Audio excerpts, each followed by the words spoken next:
The eviction notice shook in Ariel Sutton's hands as she stood in her bare apartment. The white paper felt heavy, like it weighed more than everything she'd already lost. 72 hours. 3 days until the sheriff would come, until her belongings would sit on the curb, until she would officially have nowhere to go. She was 29 years old, college-educated, talented at her work, and about to be homeless. The afternoon sun poured through windows that used to have curtains. Those curtains were gone now, sold 3 weeks ago along with most of her furniture. The apartment echoed with emptiness. Just a mattress on the floor in the bedroom, a folding chair in the living room, and her laptop balanced on a cardboard box. 6 months ago, everything was different. Her event coordination business was growing. She had corporate clients, society weddings, charity galas. Then her business partner, Monica, disappeared overnight with $60,000 of client deposits. The lawsuits came fast. Lawyers, courts, judgments. It didn't matter that Ariel had no idea what Monica was planning. She was equally liable. Her bank accounts were frozen, then emptied. Her credit destroyed. Her reputation shattered. She'd sold everything. Her car. Her jewelry. Her nice clothes. Her grandmother's antique dining table. Everything except what she needed for basic survival. And it still wasn't enough. Ariel walked to the window and looked down at the street below. People walked past, carrying shopping bags, talking on phones, living normal lives. She used to be one of them. Now she was one disaster away from sleeping in her car, except she didn't even have a car anymore. Her phone rang, the sound sharp in the empty room. A known number. Probably another debt collector. She almost sent it to voicemail. But something made her answer. Hello? Miss Sutton? This is Elizabeth Park calling on behalf of Gideon Blackwell. Mr. Blackwell would like to meet with you tomorrow at 10 in the morning to discuss a business proposition. Are you available? Ariel's breath stopped in her throat. Gideon Blackwell. Everyone in the city knew that name. The 38-year-old billionaire had built his technology empire from absolutely nothing and now controlled a company worth over $1 billion. His face appeared regularly in business magazines. His company, Blackwell Technologies, was one of the most successful in the country. She'd coordinated 2 corporate events for his company last year, back when she still had a business before everything collapsed. Both events had been perfect. But why would he want to meet with her now? Yes. I'm available. Excellent. The Blackwell Tower, 52nd floor. Please dress professionally. Someone will meet you in the lobby at 9:45. The call ended before Ariel could ask what this was about. She stared at her phone, trying to make sense of what just happened. Why would a billionaire CEO want to meet with her? Did he know about her business failure? Was he planning to sue her for some unknown reason? She looked down at her worn jeans and faded t-shirt. Professional clothes. That meant digging through the few items she hadn't sold yet. That night, Ariel couldn't sleep. She lay on her mattress on the floor, staring at the ceiling, listening to her neighbors through the thin walls. Questions spun through her mind in endless circles. What did Gideon Blackwell want? What kind of business proposition? Would it be enough to save her? The next morning, she stood in front of her nearly empty closet. She had one good dress left, an emerald green one she'd kept because her grandmother bought it for her. It still looked professional, still fit perfectly. She paired it with her one remaining good pair of black heels and simple silver earrings. The woman in the bathroom mirror looked put together, confident, professional. Nobody would guess she'd been eating rice and canned beans for 3 weeks. Nobody would know she was 3 days from homelessness. The Blackwell Tower rose into the sky like a glass and steel monument to success. Ariel stood on the sidewalk looking up at it, feeling smaller than she'd ever felt in her life. This building probably cost more than she'd earn in 10 lifetimes. The lobby was all polished marble and modern art. Security guards in crisp uniforms stood by the elevators. A woman in a gray suit approached her. Miss Sutton? I'm Elizabeth. Mr. Blackwell is ready for you. Please follow me. The elevator moved smoothly upward, the floor numbers climbing higher and higher. 40, 45, 50, 52. The doors opened onto a reception area with floor-to-ceiling windows that showed the entire city spread out below. This way. Elizabeth led her down a hallway lined with paintings that probably cost more than Ariel's entire year's salary used to be. She stopped at a large wooden door and knocked once before opening it. Miss Sutton is here. Send her in. The office was enormous. Corner windows on 2 sides provided views that stretched for miles. Modern furniture, expensive rugs, original artwork on the walls. And standing by the windows, hands in his pockets, was Gideon Blackwell. He turned as she entered. 6 feet tall with broad shoulders, dark brown skin, close-cropped black hair with gray at the temples. He wore a navy blue suit that fit him perfectly. But it was his eyes that caught her attention. Deep brown, intelligent, focused. Right now they were studying her with an intensity that made her heart race. "Miss Sutton. Thank you for coming." His voice was deep and measured. "Please sit down." He gestured to a leather chair across from his massive desk. Ariel sat, keeping her back straight, her hands folded in her lap. "Professional. Come." Even though her pulse was pounding, Gideon walked slowly across the room. He seemed to be choosing his words carefully. "I'll be direct because I believe honesty is important. I need to hire you for a weekend. 3 days specifically. My sister is getting married in Napa Valley next month. I need a date for the wedding." Ariel blinked. Of all the things she'd imagined this meeting might be about, this wasn't one of them. "You want to hire me as your date?" "Not just any date. I need someone who can convince my family that we're in a serious relationship. Someone who can handle high-pressure social situations with grace. Someone professional who understands this is purely a business arrangement." He stopped pacing and looked directly at her. "You coordinated the Anderson Charity Gala and the Morrison Tech Summit for my company last year. Both events were absolutely perfect. You think quickly on your feet. You're articulate, poised, and you understand how to read a room. Those are exactly the qualities I need for this situation." Ariel's mind spun. This was completely insane. But before she could form a response, he continued. "I'm prepared to pay $25,000 for 3 days of your time. That covers Friday evening through Sunday afternoon. All expenses paid, naturally. First-class travel, luxury accommodations at a 5-star resort, complete wardrobe allowance if needed, anything you require. $25,000. The number hit her like a physical force. That was more than enough to pay her rent debt, stop the eviction, buy some time to rebuild her life. That was salvation. "Why?" The word came out before she could stop it. "Why me? And why do you need to hire someone for this?" Gideon sat down in his chair, leaning back slightly. For a moment, something vulnerable crossed his face. "My family has certain expectations. My sister Rebecca is getting married to a wonderful man named Thomas Green. This wedding means everything to her, and I won't let my personal situation create any drama or distraction from her happiness. My mother has been pressuring me about relationships for years. If I show up alone, the entire weekend will become about my single status. Questions, suggestions, attempted setups. I can't let that happen. And hiring someone is better than just going alone and dealing with it?" "Yes. Because this way I control the narrative. One weekend of a few carefully managed interactions and then it's done. No complicated emotions, no messy aftermath. A clean business transaction." He pulled out a folder from his desk drawer. "I've had my lawyers draft a contract. It covers confidentiality, expectations, compensation, everything. You would arrive Friday evening for a welcome dinner with the family. Saturday includes various wedding events, brunch, rehearsal, dinner. Sunday is the wedding ceremony and reception, then you're free to leave Sunday evening. 3 days total." Ariel stared at the folder. This was completely crazy. Pretending to be someone's girlfriend, lying to his family, play-acting through an entire wedding weekend. Everything about it felt wrong. But $25,000. 3 days from eviction. No other options. She thought about her empty apartment, the eviction notice, the crushing weight of debt that followed her everywhere. She thought about sleeping in shelters, about losing the last shreds of her dignity. "I'll need to read the contract carefully." "Of course. Take your time. Elizabeth has prepared a conference room for you." Ariel spent an hour reading every word of the contract. It was surprisingly straightforward. She would pretend to be Gideon's girlfriend for 3 days. She would attend all wedding events with him. She would be affectionate but appropriate. She would maintain confidentiality forever. In exchange, she would receive $25,000, paid half up front and half upon completion.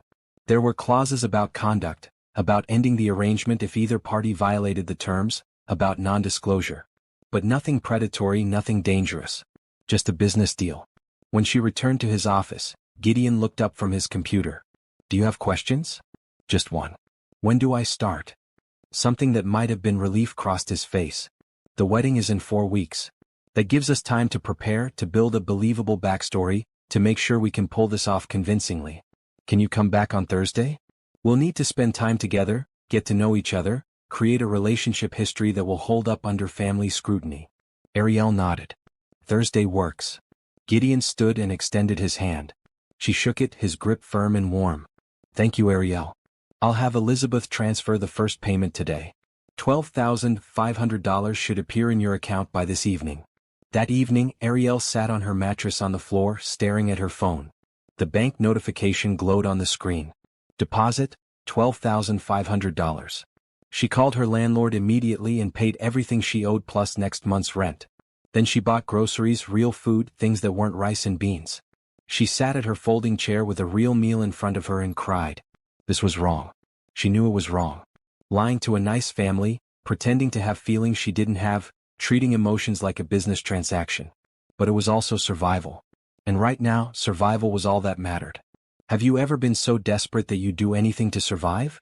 Would you take an offer like this if your entire life was falling apart? Drop your thoughts in the comments below, and if you want to see how this story unfolds, make sure to subscribe so you don't miss what happens next. 3 weeks passed in a strange blur. Ariel met with Gideon twice a week, usually at coffee shops or restaurants, always in public places. They talked about their lives, their histories, building a story that would satisfy his family's curiosity. She learned that he grew up in modest circumstances. His father, Lawrence Blackwell, had been a mechanic. His mother, Patricia, worked as a teacher. They'd saved every penny to help him through college. He'd built his first company at 25 and sold it for $10 million, then used that money to start Blackwell Technologies. Now, 13 years later, he employed 3,000 people and was worth more than $1 billion. She told him about her own childhood, growing up with her grandmother after her parents died in a car accident when she was 7. Her grandmother, Ruth Sutton, had been everything to her. She'd passed away 2 years ago, and Ariel still missed her every single day. She sounds like an amazing woman, Gideon said during one of their meetings. She was. She taught me that kindness matters more than success. That helping people is more important than making money. I try to live by that even when it's hard. Gideon was quiet for a moment. My mother says similar things. She never understood why I work so hard.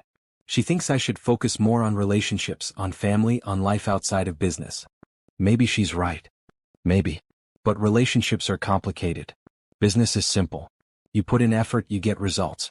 People are. He trailed off, looking out the window. People are unpredictable. Ariel wanted to ask what made him so wary of relationships, but she didn't. This was a job. Getting too personal would make it harder to maintain professional distance. The day before they left for Napa Valley, Gideon sent over 3 large boxes. Inside were clothes, beautiful dresses in bright colors, casual outfits, even pajamas and workout clothes. Everything fit perfectly.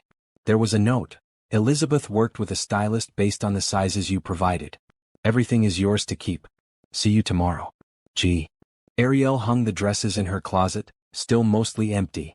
The emerald green dress she'd worn to their first meeting hung next to a ruby red cocktail dress that probably cost more than her monthly rent used to be. Her 2 worlds side by side. That night, she packed carefully, including the contract in her suitcase. Tomorrow she would step into a completely different life. She would pretend to be someone she wasn't, lie to people she'd never met, act out a romance that didn't exist.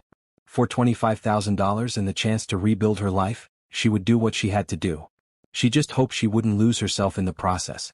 The private jet was like nothing Ariel had ever seen. Cream leather seats, polished wood tables, soft lighting that made everything feel warm and comfortable.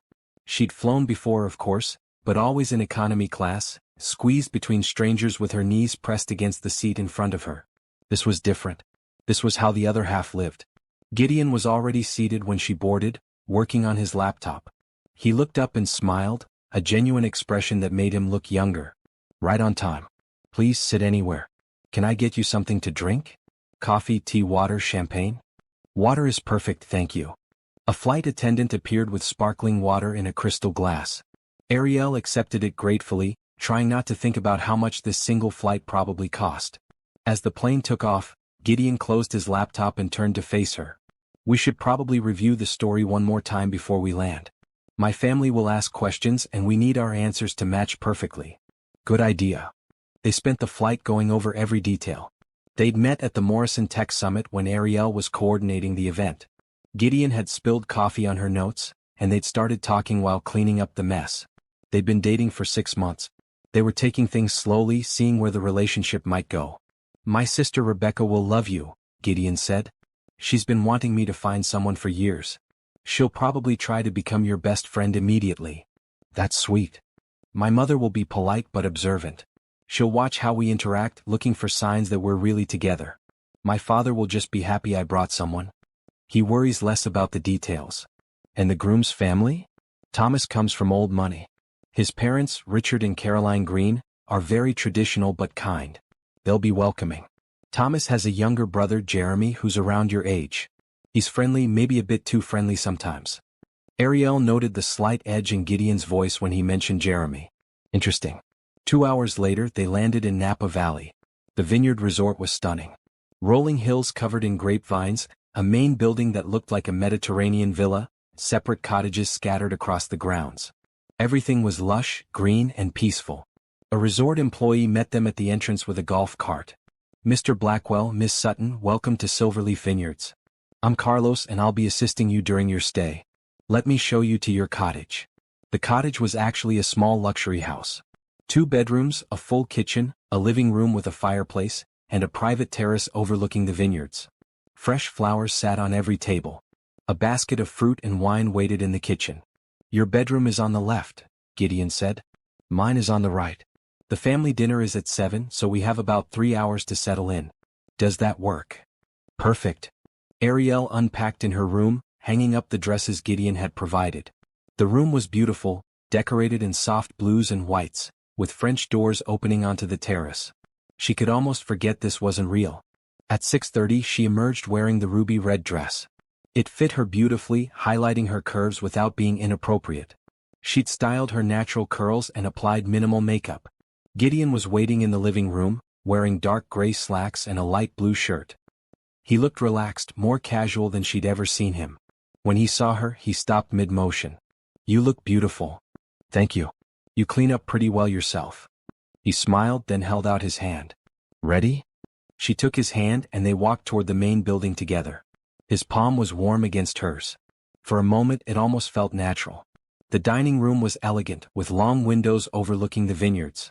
About 20 people were already there, talking and laughing. The moment they walked in, a young woman with Gideon's same warm brown eyes rushed over. Gideon. She hugged him tightly, then turned to Ariel with a huge smile. And you must be Ariel. I'm Rebecca. I've been dying to meet you. Rebecca was radiant, practically glowing with happiness. She wore a bright coral dress and had her hair in long braids decorated with small flowers. It's wonderful to meet you, Ariel said warmly. Congratulations on your wedding. Thank you. Come on, you have to meet everyone. The next hour was a whirlwind of introductions. Patricia Blackwell, Gideon's mother, was an elegant woman in her 60s with kind eyes and a warm smile. She hugged Ariel like they were already family. It's so good to finally meet you, dear. Gideon has told us so much about you. Lawrence Blackwell, Gideon's father, was a tall man with gray hair and a firm handshake. Welcome, Ariel. Any woman who can make my son smile like that is already special. Thomas Green was exactly as Gideon described. Kind, genuine, clearly in love with Rebecca. His parents, Richard and Caroline, were polite and welcoming. Jeremy, Thomas's younger brother, was friendly and did indeed pay a bit too much attention to Ariel until Gideon subtly steered her away. Throughout dinner, Gideon kept his hand on hers, or rested his arm on the back of her chair, or leaned in close to whisper something that made her laugh. They were performing for an audience, but the touches felt surprisingly natural. So, Ariel, Patricia said over the main course. Gideon told me you're an event coordinator. That must be such creative work. It can be. I love helping people celebrate important moments in their lives. There's something special about being part of someone's happiness. That's a beautiful way to look at it. And how did you two meet? Ariel launched into their rehearsed story, about the coffee spill and the conversation that followed. Patricia listened with a smile that suggested she believed every word. And what do you love most about my son? The question caught Ariel off guard. They hadn't rehearsed this part. She glanced at Gideon, then back at Patricia. He's thoughtful in unexpected ways. He pays attention to small details that other people miss.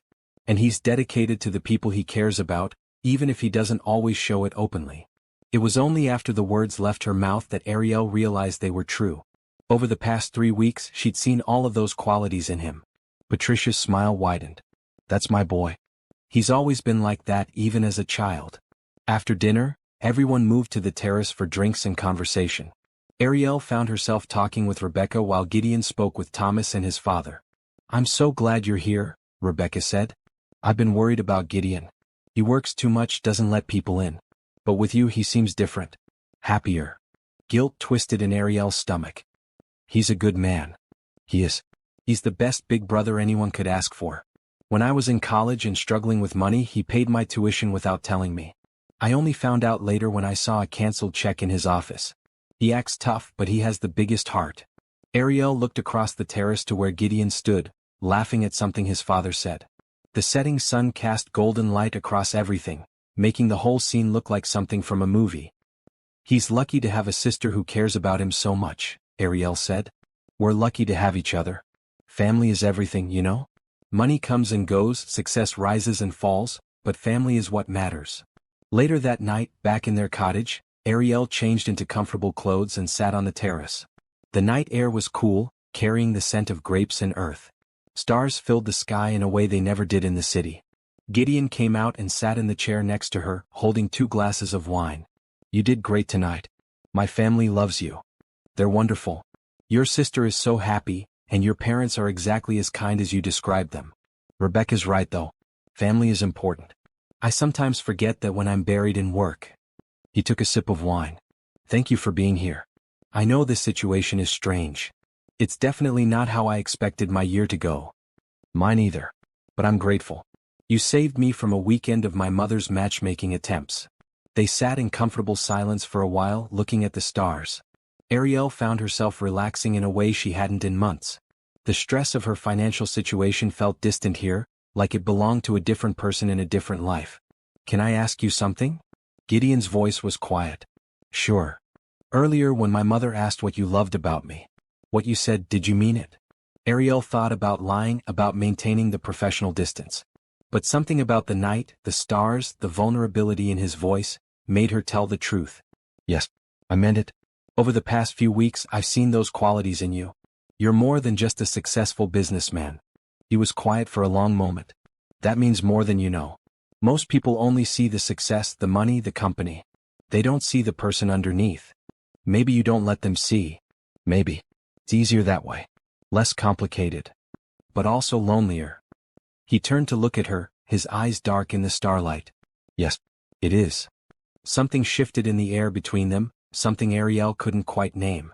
For a moment she forgot this was fake, forgot this was a job, forgot everything except the man sitting next to her and the surprising connection she felt. Then Gideon stood, breaking the spell. "We should get some sleep. Tomorrow's a full day.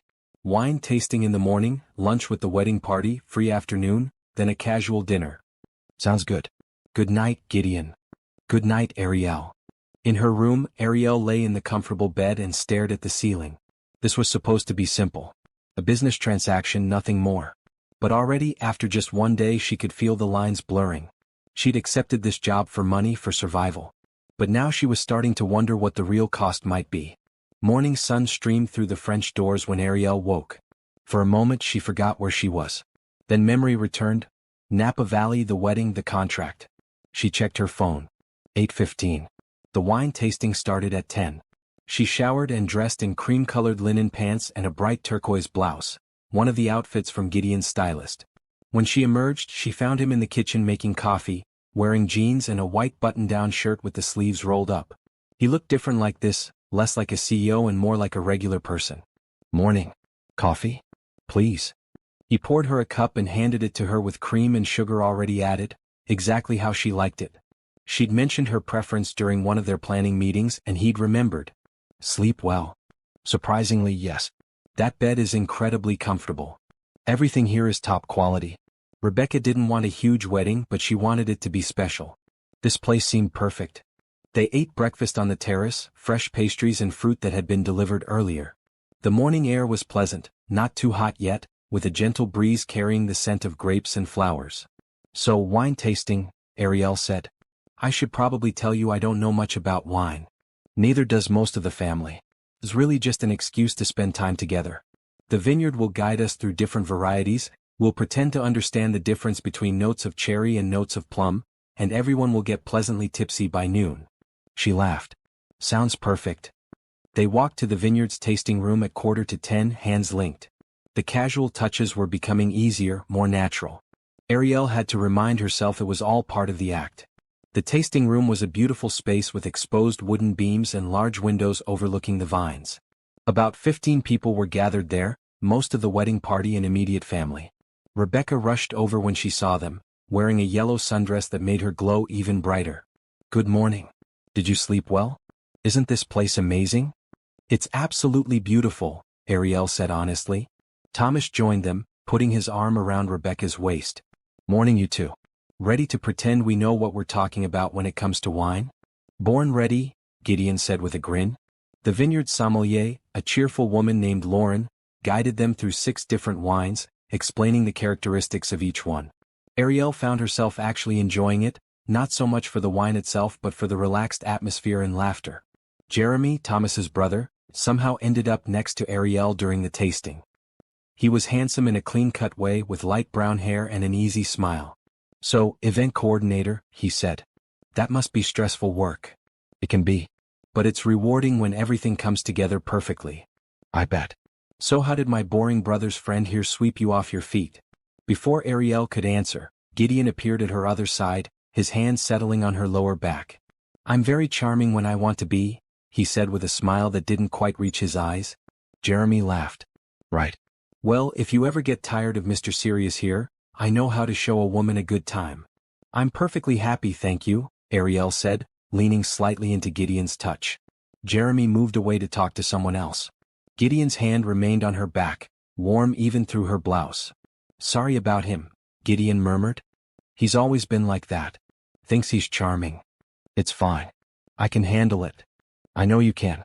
You handle everything with grace." The compliment felt genuine, not part of their act. Ariel looked up at him, finding his eyes already on her. For a moment, the room around them seemed to fade. "Next wine," Lauren called out, breaking the spell. "This is our reserve Cabernet Sauvignon, aged for 3 years in French oak barrels."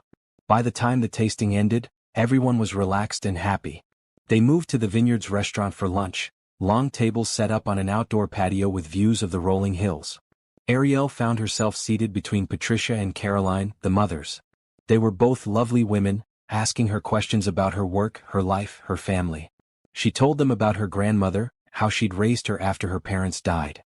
"She sounds like a wonderful woman," Patricia said. "My own mother was like that. Strong, kind, always putting others first." "Family is everything," Caroline added. "It's what we leave behind that matters, not money or success." Ariel thought about her empty apartment back home, about the eviction notice, about the reason she was really here. The guilt pressed down on her chest. "Are you all right, dear?" Patricia asked, noticing her expression. "Yes, sorry. I was just thinking about my grandmother. I miss her." Patricia put a warm hand over Ariel's. "Of course you do. That love never goes away. But she's still with you in everything you do, every choice you make." Ariel blinked back unexpected tears. "Thank you. That's a beautiful way to think about it." After lunch, they had free time until the casual dinner that evening. Most people retreated to their cottages to rest or nap off the wine. Gideon and Ariel walked back slowly, enjoying the warm afternoon. "Your mother is wonderful," Ariel said. "She is. Sometimes I don't appreciate her enough. She's always trying to make sure I'm happy, but I'm so focused on work that I don't always listen. It's never too late to start." They reached their cottage and went inside. The cool air conditioning was a relief after the warm walk. "I'm going to change and maybe lie down for a bit," Gideon said. "We don't have to do anything until dinner at 7. Feel free to relax, read whatever you want." "Sounds good." Ariel changed into comfortable clothes and tried to read a book on the terrace, but her mind kept wandering. She thought about Patricia's words about family and love and what mattered. She thought about her grandmother, who would have been so disappointed to know Ariel was lying to good people. But what choice did she have? She needed the money. She needed to survive. Around 4 her phone rang. A known number. She almost didn't answer, but something made her pick up. "Hello? Miss Sutton? This is Attorney Phillips from Crawford and Associates. I'm calling regarding your case against Monica Henderson." Ariel's stomach dropped. The legal nightmare she'd been trying to escape. "Yes. We've located Miss Henderson. She's been arrested in Nevada on fraud charges related to another business. The district attorney is interested in adding charges related to your case. They'd like you to come in for a statement next week." Will that help me get any of the money back? Possibly. If she's convicted, the court may order restitution. It's not guaranteed, but it's the best chance you have. After the call ended, Ariel sat staring at her phone. Maybe there was hope. Maybe she could recover some of what she'd lost. Maybe things could actually get better. Everything okay? She looked up to find Gideon standing in the doorway, concern on his face. Yes. That was a lawyer about my old business partner. They found her. There might be a chance to get some of the stolen money back. That's good news. Maybe. I'm trying not to hope too much. He walked over and sat in the chair next to her. Hope is good. It keeps us moving forward. Even when things seem impossible? Especially then. They sat quietly for a while, watching the sun move slowly across the sky. Ariel found herself grateful for his presence, for the comfortable silence, for someone who didn't need constant conversation to be good company. Can I ask you something? Ariel said. Why are you really doing this? I know you said you didn't want your mother's matchmaking, but that doesn't seem like enough reason to hire someone. Gideon was quiet for so long that Ariel thought he might not answer. Then he spoke, his voice low. 3 years ago I was engaged. Her name was Veronica Hart. We dated for 2 years, got engaged, started planning a wedding. Then I found out she was only with me for the money. She'd been seeing someone else the entire time, someone without money, her real love. She was going to marry me, take half of everything in an eventual divorce, and go live happily ever after with him. Ariel's heart clenched. Gideon, I'm so sorry. I ended it immediately. Since then I've kept everything simple. Work is straightforward. Business relationships have clear terms. Personal relationships are too messy, too unpredictable, too risky. So you hired me because a fake relationship feels safer than a real one? Yes. And because I'm tired of disappointing my family. My mother wants me to find love, get married, have children. This way for one weekend I can give her what she wants. Even if it's not real. Ariel understood that feeling, wanting to make family happy even when you couldn't give them what they actually wanted. Your mother seems like she'd love you regardless. She would. But that doesn't mean I don't want to make her happy. That's actually very sweet. He smiled, a genuine expression. Don't tell anyone. It would ruin my tough businessman image. Your secret is safe with me. That evening's dinner was casual, a barbecue outside with picnic tables and string lights. Someone brought guitars and people started singing. It was relaxed and joyful, everyone excited about the upcoming wedding. Ariel sat next to Gideon, eating perfectly grilled vegetables and listening to Lawrence tell stories about Gideon and Rebecca as children. Patricia laughed at the stories, adding details her husband forgot. Gideon was always so serious, Lawrence said. Even as a little boy. He'd sit and figure out puzzles for hours while other kids played outside. He got that from my father, Patricia added. Very focused, very determined. Once he decided he wanted something, nothing could stop him. I'm sitting right here, Gideon said, but he was smiling. We know, dear. That's what makes it fun. Rebecca leaned across the table toward Ariel. They'll tell embarrassing stories all night if we let them.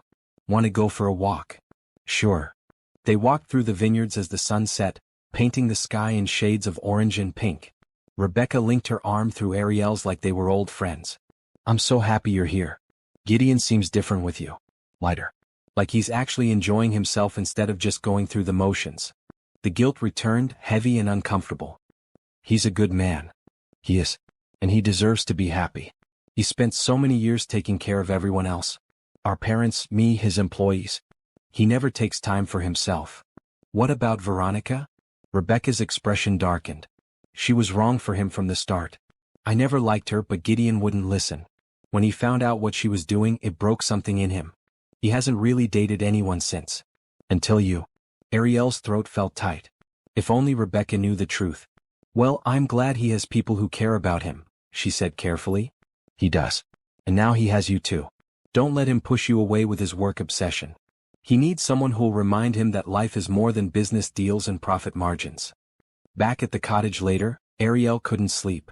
She kept thinking about Rebecca's words, about the trust and welcome she'd been shown, about the lie she was living. She got up and went to the kitchen for water. Gideon was there, standing by the window looking out at the dark vineyards. Couldn't sleep either? He asked. No. Too much on my mind. Me too. They stood in silence for a moment. Then Gideon spoke quietly. Thank you. For being here, for dealing with my family, for making this easier than I expected. You're doing an amazing job. They're wonderful people. That actually makes it harder. I know. I'm sorry for putting you in this position. I agreed to it. That's on me. He turned to look at her, his expression serious. Still, I want you to know that I appreciate it. And that after this weekend, you'll never have to see any of us again. You can go back to your life without any complications. For some reason, that thought didn't bring the relief Ariel expected. Instead, it made her sad. Good night, Gideon. Good night, Ariel. In her room, she lay in bed and stared at the ceiling. 3 more days. Then this would all be over and she'd go back to her real life. Back to reality. She just had to keep reminding herself that none of this was real. Saturday morning arrived with bright sunshine and the chirping of birds. Ariel woke feeling surprisingly rested despite her late-night worries. Today was supposed to be light on scheduled events, just a family brunch followed by free time. She chose a bright coral dress for brunch, another piece from the stylist's selections. It felt good to wear beautiful clothes again, to feel put together and confident. In the mirror, she looked like someone who belonged in this world of luxury resorts and wealthy families. Gideon was making coffee again when she came out, already dressed in khaki pants and a green polo shirt. You look beautiful, he said, and there was something in his voice that made her think he wasn't just saying it for practice. Thank you. You look nice too. Over coffee they reviewed what they knew about the day. Brunch at 10, then the afternoon was free. The rehearsal dinner wasn't until tomorrow night. I was thinking, Gideon said, maybe we could go for a drive this afternoon? There's a small town about 20 minutes from here with some nice shops and a good restaurant. It would give us a break from the wedding crowd. That sounds perfect. Brunch was held in the resort's main dining room, a bright space with windows on 3 sides. The whole wedding party was there, about 25 people total. Ariel found herself at a table with Patricia, Caroline, and a few of Rebecca's bridesmaids. The bridesmaids were friendly, asking her questions about her work and how she met Gideon. Ariel told their story smoothly now, barely having to think about the details. It's so romantic, one of the bridesmaids said. Meeting at work, coffee spills, love at first conversation. Like something from a movie. Life can surprise you, Ariel said, which was at least true.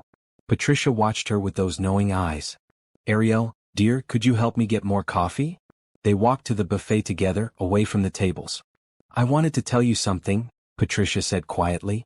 I know my son. I know when he's happy versus when he's pretending to be happy. With you he's actually happy. That means everything to me. Ariel's throat tightened. He's easy to care about. He is. But he doesn't always let people in. Something happened a few years ago that hurt him badly. He's been protecting himself ever since. But I see the way he looks at you. That's not protection. That's hope. Ariel didn't know what to say. The guilt felt like a physical weight pressing on her chest. Thank you for sharing that with me, she finally managed. Patricia patted her hand. I just want you to know that you're good for him. Don't give up on him if he gets scared and tries to push you away. He needs someone who'll stay. Back at the table, Ariel could barely focus on the conversation. Patricia's words kept echoing in her head. She was lying to these people, accepting their trust and warmth while hiding the truth. It felt worse with every passing hour. After brunch, Gideon found her on the terrace. Ready for that drive? Absolutely. The resort provided them with a car, a sleek convertible that Gideon drove with easy confidence. With the top down and wind in her hair, Ariel felt some of the tension ease. This was just a drive, just 2 people enjoying a beautiful day.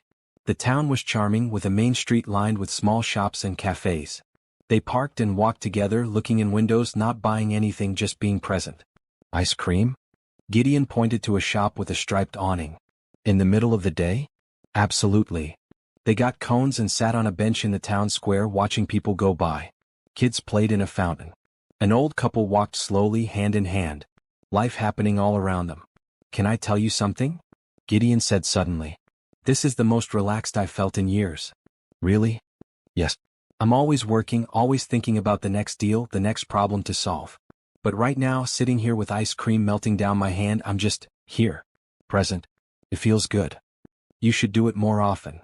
I should do a lot of things more often. He looked at her. You make it easy to remember that there's more to life than work. Your mother said something similar this morning. That you need someone who'll remind you life is bigger than business. My mother is very wise. He paused. What about you? What do you do when you're not working? Ariel thought about the past 6 months, about survival mode, about having no time or energy for anything except trying to stay afloat. Honestly? I used to love to paint. Nothing professional, just for fun. Watercolors mostly. Landscapes and flowers. But I haven't picked up a brush in months. Why not? Life got complicated. When you're worried about where your next meal is coming from, hobbies feel selfish. Gideon was quiet for a moment. After this weekend, when you have some financial stability again, I hope you paint again. Everyone needs something that's just for joy. Maybe I will.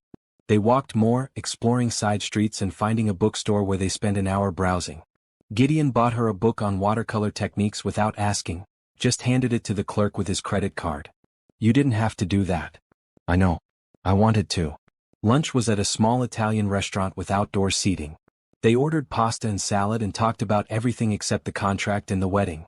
Favorite movies, books they loved, places they wanted to travel. I've always wanted to see Ireland, Ariel said. My grandmother's family was from there originally. She had pictures of green hills and old castles. It looked magical. I've been for business a few times. It's beautiful. You should go. Someday.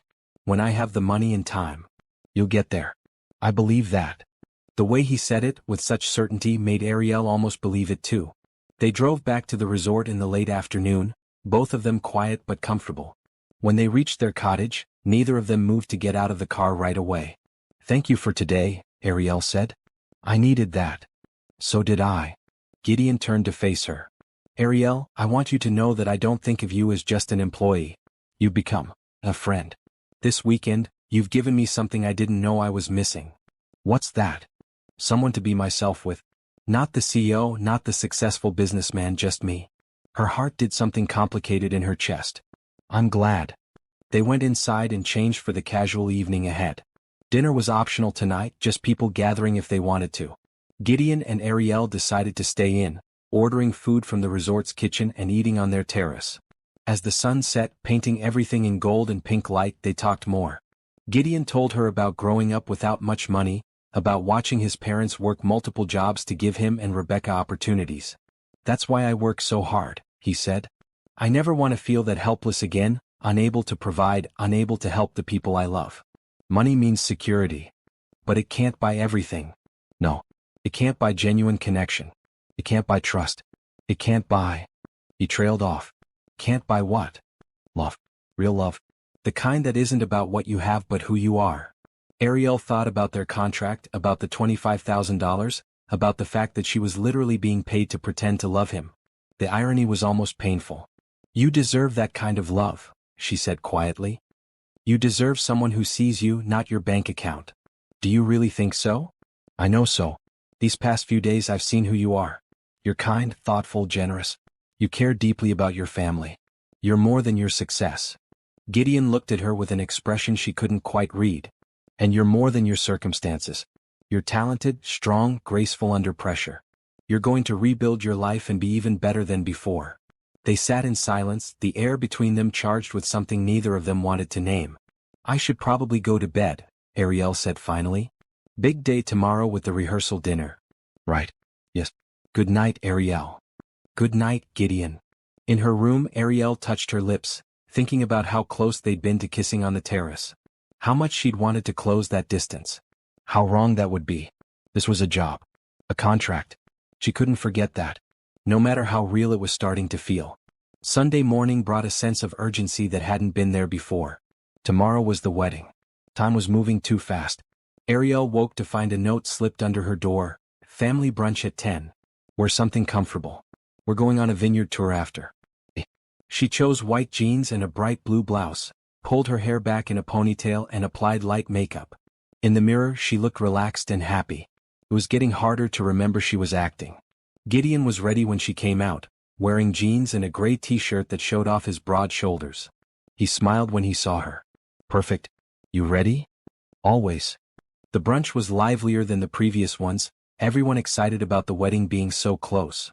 Rebecca was glowing, Thomas couldn't stop smiling, and the parents were clearly emotional about their children's happiness.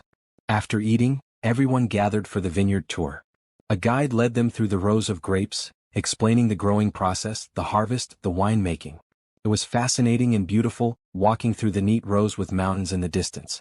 Gideon held Ariel's hand as they walked, their fingers intertwined naturally. Every so often he'd lean down to point something out to her, his breath warm on her cheek. "Look at them," Rebecca whispered to Ariel at one point, gesturing to Gideon talking with his father. "He's so happy. I haven't seen him like this in years." The guilt twisted harder. "I'm glad. You're good for him. Promise me you won't let him mess this up with his workaholic tendencies." "Rebecca. I'm serious. He'll try to push you away because he's scared. Don't let him. You two are good together. Everyone can see it." After the tour, they returned to the main building for lunch, but Ariel found she wasn't hungry. The lying was getting harder. Every kind word, every warm smile, every gesture of acceptance felt like a weight on her conscience. She excused herself and walked toward the cottage, needing space to breathe. "Ariel, wait." Patricia caught up with her on the path. "Is everything all right, dear? You seem upset." "I'm fine. Just needed some air." Patricia linked her arm through Ariel's and they walked slowly together. "I know we've only just met, but I feel I can talk to you openly. May I share something?" "Of course." "When Gideon was with Veronica, I knew something was wrong. A mother knows. But I didn't say anything because I thought I was being overprotective. Then he got hurt and I felt terrible for not speaking up. That wasn't your fault." "Perhaps not. But since then I've watched him close himself off. He works constantly, avoids any real emotional connections, builds walls to protect himself. It's been heartbreaking to watch." They stopped walking and Patricia turned to face Ariel. "But then you came into his life. And I've watched those walls start to crack. I've seen him smile genuinely. I've seen him present in the moment instead of thinking about work. You've given him something precious, hope that he can trust again." Tears stung Ariel's eyes. "Patricia, I know this is a lot of pressure to put on you, but I want you to know how grateful I am that you're in his life. You're the answer to prayers I've been saying for 3 years. Ariel couldn't speak. The guilt was crushing. This wonderful woman was thanking her for lying, for accepting money to pretend to care about her son.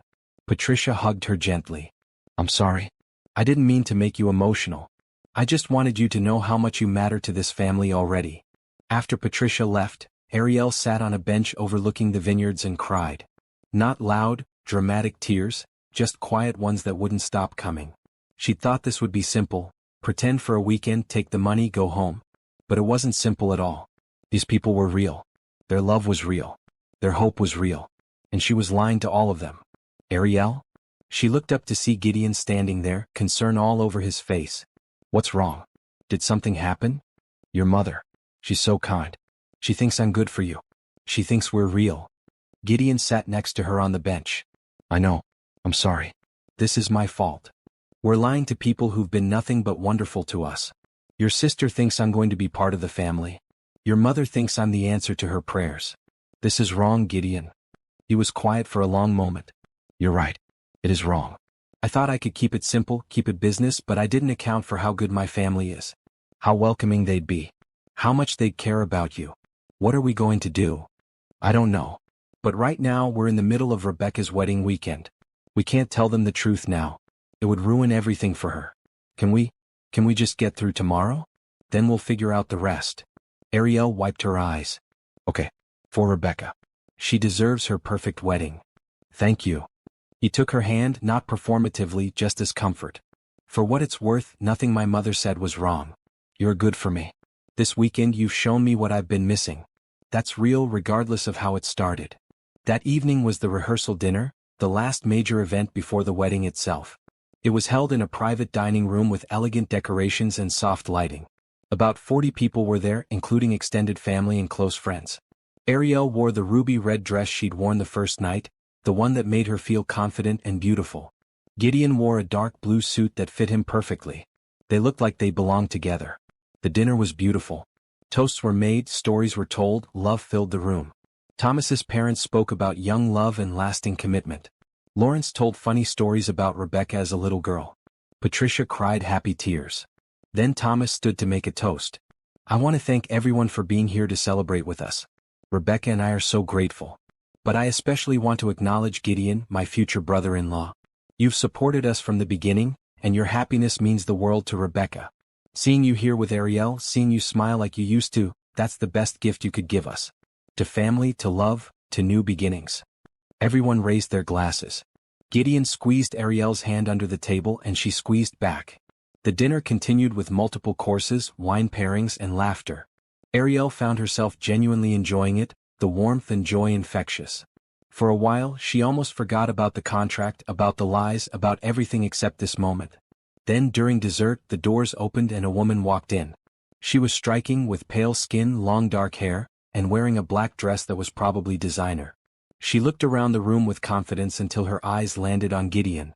Then she smiled, sharp and knowing. Ariel felt Gideon go completely still beside her. "Veronica," he said, his voice flat. The woman walked toward their table, her heels clicking on the floor. Everyone in the room had gone quiet, sensing drama. "Gideon, it's been a while. I heard about Rebecca's wedding and thought I'd stop by to offer my congratulations. We used to be so close after all." Rebecca stood up, her face carefully neutral. "Veronica, this is a family event. I don't recall inviting you. I'm hurt. I thought we were friends." "We're not." Veronica's smile didn't waver. She looked at Ariel with obvious assessment. "And who's this? The new girlfriend? How nice." Ariel stood, channeling every bit of dignity she had. "I'm Ariel Sutton. And yes, I'm with Gideon. Now, if you'll excuse us, we're in the middle of a private family dinner." "How interesting. You know, Gideon used to be so easy to read. But now I can't quite tell if this is real or another one of his business arrangements." The words hit like a slap. Ariel felt the blood drain from her face. Gideon stood, his voice cold. "That's enough. You need to leave. Now." "Or what? You'll call security?" "How dramatic." Veronica looked around the room. "I just think it's fascinating how quickly you've moved on. What was it, 3 years of being single? And suddenly you have a serious girlfriend right in time for a family wedding? That's quite convenient. Get out." Gideon's voice was quiet but dangerous. Thomas stepped forward. "I'll call security." "No need. I'm going." "But Gideon?" "A word of advice. If you're going to fake a relationship, you should probably coach her better on how to react when confronted." Veronica looked at Ariel. "You went pale as a ghost, sweetheart. That's not how a real girlfriend reacts." She turned and walked out, leaving silence in her wake. Ariel sat down slowly, her hands shaking. Around the room, people started talking in low voices, trying to pretend nothing had happened. Rebecca came over immediately. "I'm so sorry. I have no idea how she found out about the dinner. Are you okay?" "I'm fine," Ariel lied. But she wasn't fine. Because Veronica had seen right through them. And now everything was falling apart. What would you do if someone exposed your biggest secret in front of everyone you were trying to impress? Can Gideon and Ariel recover from this? Share your thoughts in the comments and don't forget to subscribe to see how this drama unfolds. After Veronica's dramatic exit, the rehearsal dinner tried to continue, but the mood had shifted. People made an effort to return to celebration, but tension hung in the air like humidity before a storm. Gideon's jaw was tight, his shoulders rigid. Ariel could see him retreating behind his walls, becoming the closed-off businessman instead of the man she'd been getting to know. Rebecca tried to salvage the evening with another toast, and gradually conversation resumed. But Ariel felt like everyone was watching them, questioning, wondering if Veronica's accusations had any truth. As soon as it was polite to leave, Gideon stood. "We should go. Early morning tomorrow with the wedding." They walked back to the cottage in silence. The night air was cool, stars brilliant overhead, but Ariel barely noticed. Her mind was spinning, replaying Veronica's words, the way she'd looked at them with such knowing satisfaction. Inside the cottage, Gideon went straight to the small bar and poured himself a drink, something he hadn't done all weekend. "I'm sorry," he said without looking at her. "I should have anticipated she might show up. I should have prepared you better." "It's not your fault." "It is. This whole situation is my fault. I brought you here under false pretenses. I asked you to lie to my family. And now Veronica is trying to expose it all, probably hoping to hurt me and not caring who else gets hurt in the process." He drank half the glass in one swallow. "Gideon, I saw your face when she said that about coaching you. I saw how scared you looked. This isn't fair to you. None of this is fair." Ariel walked over to him. "Stop. Just stop. Yes, this started as a contract. Yes, we're lying to your family. But Veronica doesn't know anything for certain. She's guessing, trying to cause problems because she's bitter. She saw through us. Maybe. Or maybe she's just a cruel person who wants to ruin your happiness. Either way, we can't let her win." Gideon finally looked at her. "What do you mean?" "Tomorrow is Rebecca's wedding. She deserves one perfect day without drama.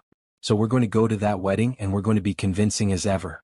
We're going to show your family and Veronica and everyone else that we're together and happy. And after the wedding, after Rebecca and Thomas leave for their honeymoon, then we can figure out what to do about the rest. You'd still do that? Even after what happened? Yes. Because Rebecca doesn't deserve to have her wedding ruined. And because despite how this started, I care about your family. They've been kind to me. Something in Gideon's expression shifted. You're remarkable. You know that. I'm practical. There's a difference. No. You're remarkable. He set down his glass. Can we go outside? I need air. They walked out to the terrace. The night was beautiful, clear and cool, with the vineyard stretching out before them bathed in moonlight. Gideon leaned against the railing, looking out at the view. I've been thinking about what you said earlier about this being wrong, he said quietly. You're right. It is wrong. But something changed for me this weekend. What do you mean? When I hired you, it was purely transactional. A solution to a problem. But spending time with you, talking to you, watching you with my family, somewhere along the way it stopped being fake for me. Ariel's heart started beating faster. Gideon. I know this wasn't part of the contract. I know I'm probably making everything more complicated. But I need you to know the truth. These feelings I have, they're real. Not because I'm paying you, not because we're playing roles. Real because of who you are. She turned to face him fully. You can't mean that. This is just the situation, the romance of the setting, the wine, everything. It's not real. Isn't it? He stepped closer. Tell me honestly. When we talk, when we laugh together, when I hold your hand, does any of that feel fake to you? That's not fair. I know. Nothing about this is fair. But I need to know. Is this only business for you? Only about the money? Ariel wanted to say yes. Wanted to keep the walls up, maintain the professional distance. But standing there in the moonlight, looking into his eyes, she couldn't lie anymore. No, she whispered. It's not only business. I don't know when it happened, but somewhere along the way this became real for me too. And that terrifies me. Why? Because this was supposed to be simple. 3 days, then back to my real life. But now I don't know what's real and what's performance anymore. When you smile at me, I forget this is a job. When you touch me, I forget I'm being paid. And that's dangerous. Gideon reached out and gently tucked a strand of hair behind her ear. Maybe it's not dangerous. Maybe it's just honest. You don't know me. Not really. You know what I've told you, but you don't know about the nights I've spent crying because I couldn't pay my bills. You don't know about selling my grandmother's furniture to buy groceries. You don't know how desperate I was when I agreed to this. So tell me everything. I want to know all of it. And somehow, standing there under the stars, Ariel found herself talking.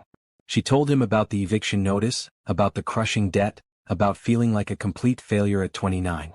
She told him about her grandmother's disappointment she imagined, about the shame of losing everything she'd built. Gideon listened without interrupting, without judging. When she finally finished, he took both her hands. None of that makes you less. None of that means you're a failure. You survived. You fought. You did what you had to do. That takes incredible strength. I lied to your family. No.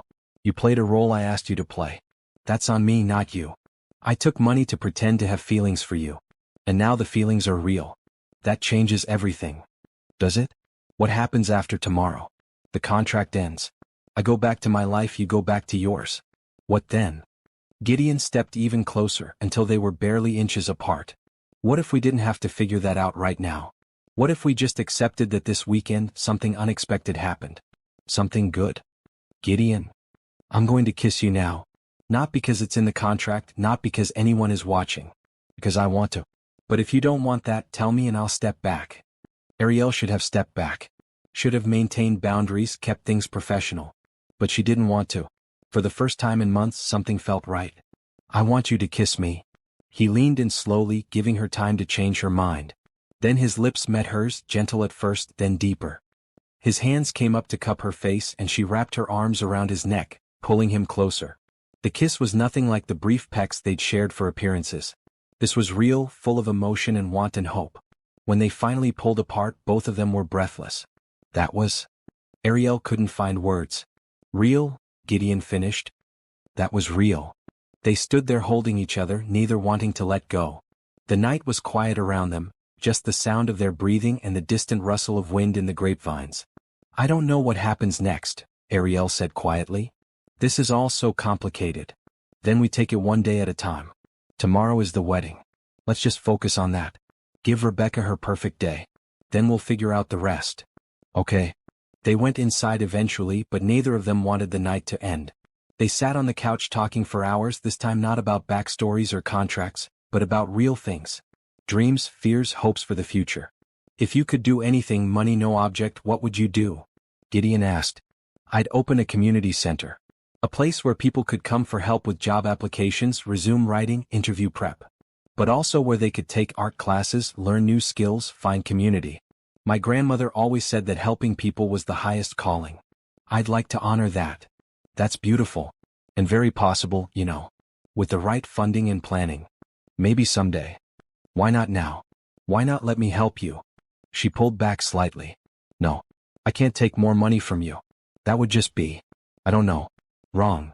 Why is it wrong to accept help? Because I need to do this myself. I need to rebuild my life on my own terms. That's pride talking. Maybe. But it's important to me. Gideon studied her face. Okay. I respect that. But if you change your mind, the offer stands. Not as charity, but as an investment in something I believe in. Around 2 a.m, they finally said goodnight. At Ariel's bedroom door, Gideon kissed her again, soft and sweet. Sleep well. You too. In her room, Ariel touched her lips and smiled. Everything was complicated and messy and uncertain. But for the first time in a long time, she felt something other than despair. She felt hope. Ariel woke to sunlight streaming through the French doors and her phone buzzing with messages. Rebecca had created a group chat for all the bridesmaids and Ariel, sending excited messages about the wedding day. Today is the day. I'm getting married. I can't believe it. Hair and makeup starts at 9 a.m. in the bridal suite. This is going to be the best day ever. Ariel smiled at the enthusiasm, then got up and showered. Today was about Rebecca.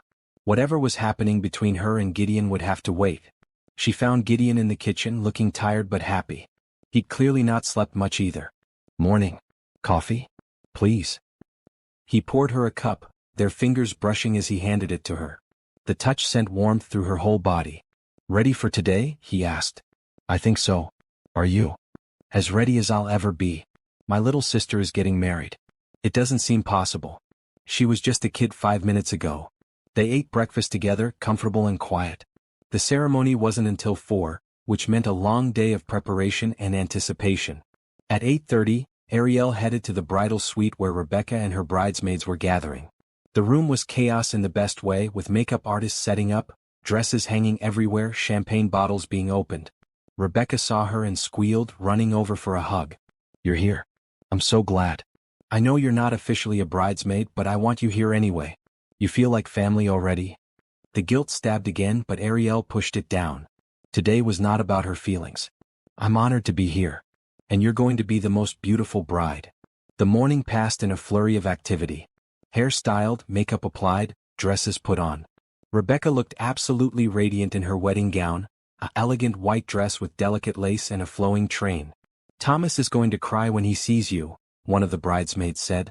I hope so. I cried at the rehearsal dinner just thinking about today. Patricia came in around noon, took one look at her daughter and burst into happy tears. You're beautiful, sweetheart. Absolutely beautiful. Mom, you're going to make me cry and ruin my makeup. Then we'll both have ruined makeup. Come here. They hugged, crying and laughing, surrounded by love. Ariel had to look away, her own eyes stinging. Around 2, Ariel excused herself to get ready. She returned to the cottage to find Gideon already dressed in his tuxedo, looking incredibly handsome. Wow, she said. You haven't even put your dress on yet. Still. Wow. He grinned. I'll return the compliment once you're ready. Ariel had chosen an emerald green gown for the wedding, long and elegant, with a fitted bodice and flowing skirt. When she emerged from her room, Gideon's expression made her feel like the most beautiful woman in the world. Stunning. Absolutely stunning. Thank you. Shall we? They walked to the ceremony site together, a beautiful outdoor space overlooking the vineyards. White chairs were set up in rows, with an archway of flowers at the front. Mountains rose in the distance. It was perfect. Guests were arriving dressed in their finest. Ariel and Gideon found seats on the groom's side, near the front. Patricia and Lawrence sat in the front row, Patricia already dabbing at her eyes with a tissue. At exactly 4 o'clock, music started playing. Everyone stood. The wedding party came down the aisle. bridesmaids in dusty rose dresses, groomsmen in tuxedos. Jeremy winked at Ariel as he passed, earning a glare from Gideon. Then the music changed and Rebecca appeared on her father's arm. The collective gasp was audible. She was luminous, glowing with happiness. Lawrence walked slowly, clearly emotional about giving away his daughter. When they reached the front, he kissed Rebecca's cheek and placed her hand in Thomas's. The ceremony was beautiful. Traditional vows, readings about love and commitment, prayers for their future. Thomas did indeed cry when he said his vows and Rebecca cried too. There wasn't a dry eye in the audience. When the officiant said, "You may kiss the bride," Thomas pulled Rebecca close and kissed her deeply. Everyone cheered. "Ladies and gentlemen, I present to you Mr. and Mrs. Thomas Green." More cheers, more applause. Rebecca and Thomas walked back down the aisle as husband and wife, both glowing with joy. The reception was held in a large tent nearby, decorated with flowers and lights. Round tables were arranged around a dance floor, with a head table for the wedding party. Dinner was delicious, multiple courses paired with excellent wine. Speeches were made. Lawrence talked about watching his daughter grow up. Caroline welcomed Rebecca into their family. Jeremy made jokes about Thomas finally finding someone to put up with him. Then it was Gideon's turn. He stood, clearing his throat, looking nervous in a way Ariel had never seen. "Rebecca, my little sister. I've been trying to figure out what to say for weeks, and I'm still not sure I have the right words. You've always been the light in our family. When things were hard, when we were growing up without much, you stayed positive. You believed the best in everyone. You taught me that kindness matters more than success." His voice caught slightly and he paused to collect himself. "Thomas, you're getting the best person I know. Take care of her. Love her. Remember that she puts hot sauce on everything, even ice cream. Remember that she cries at commercials. Remember that she needs to call mom at least 3 times a week or she gets anxious." People laughed through their tears. "I love you both. Here's to a lifetime of happiness together." Everyone raised their glasses. Rebecca was crying openly now, and Thomas had his arm around her. The dance floor opened and Rebecca and Thomas had their first dance as a married couple. Then other couples joined them. Gideon extended his hand to Ariel. "Dance with me? I thought you'd never ask." He led her onto the dance floor, pulling her close. They swayed together, her head resting on his shoulder, fitting together perfectly. "Your speech was beautiful," she said. "I meant every word. Rebecca deserves everything good in this world. So do you." He pulled back to look at her. "Do I?" "Yes. Despite what Veronica did, despite your past, you deserve to be happy. I'm starting to believe that might be possible." They danced for several songs, lost in each other. Around them, other couples danced, families celebrated, love filled the air. For a moment, Ariel let herself imagine this was real, that she really was Gideon's girlfriend, that they had a future together. Then she saw Veronica. She was standing at the edge of the tent, watching them with a calculating expression. She'd somehow gotten an invitation or talked her way in. And she was clearly planning something. "Gideon," Ariel said quietly. "Veronica is here." His body tensed. "Where?" "By the entrance. Don't look directly at her." "What is she doing?" "I don't know. But we need to be careful." They kept dancing, trying to look natural. But Ariel could feel Veronica's eyes on them, assessing, judging, planning. After a few more minutes, Veronica made her move. She walked toward them, weaving between dancing couples, her black dress stark against all the bright colors. "May I cut in?" she said when she reached them, her voice loud enough for nearby people to hear. "No," Gideon said flatly. "Come on. One dance for old time's sake. I just want to talk." "We have nothing to talk about. Please. I came all this way. 5 minutes. That's all I'm asking." People were starting to notice the confrontation. This was exactly what Veronica wanted. A scene, drama, attention. Ariel made a split-second decision. "Fine. But I'm staying right here."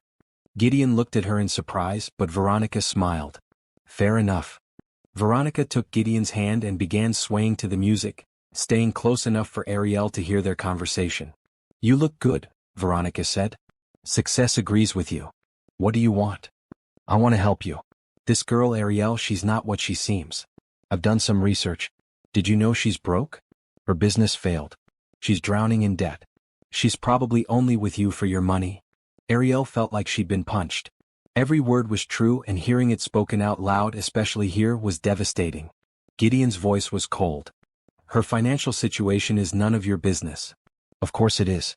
I'm trying to protect you from making the same mistake twice. Gold diggers come in all forms.